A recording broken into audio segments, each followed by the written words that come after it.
Well, when I first got out here, you could tell it was still a real somber mood, and I'm sure the guys were waiting to see what I was going to say. And I talked to them beforehand about the grieving process and how you may not know it, but you're going to be grieving for a while.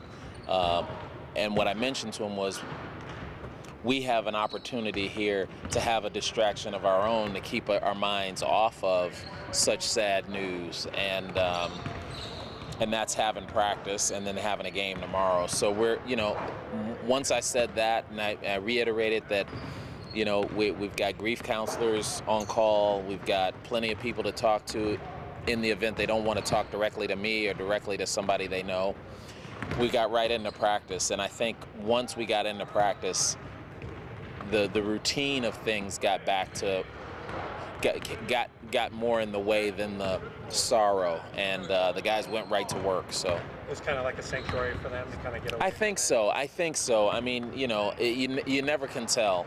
You never can tell, but once we started practice, it was business as usual. So that was good to see.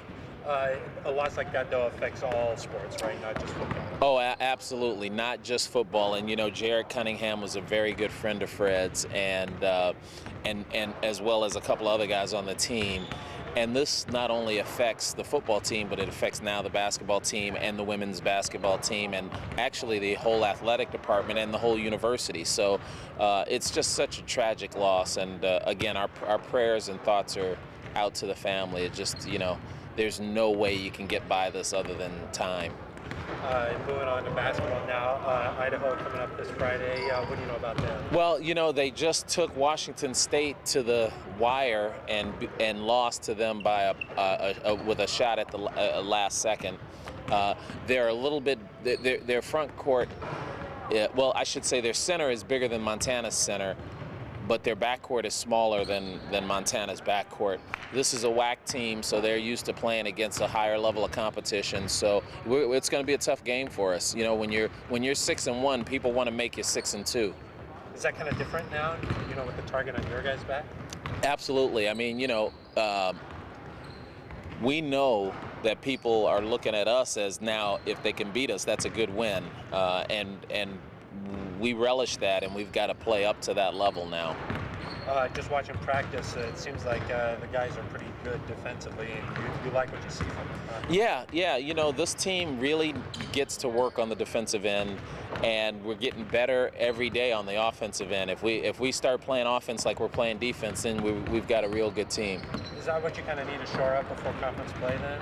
Yeah, I think we need to shore up everything, including our defense. We just have to be a lot crisper and make fewer mistakes, because as you know, once we get in the conference, those mistakes can cost you a game.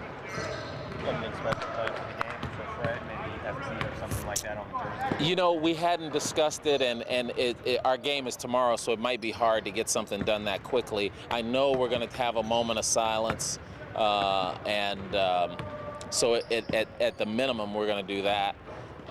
And then we'll see what else the university has planned. How important do you think it is for Jared's teammates to kind of pick him up here this Friday? I mean, it's got to be tough to come out here. It is, and it was good to see him have a good practice. He actually had a good practice. The whole team had a good practice, but I've said to some of the more outgoing guys that this is the time when the team needs you to be to lift them up.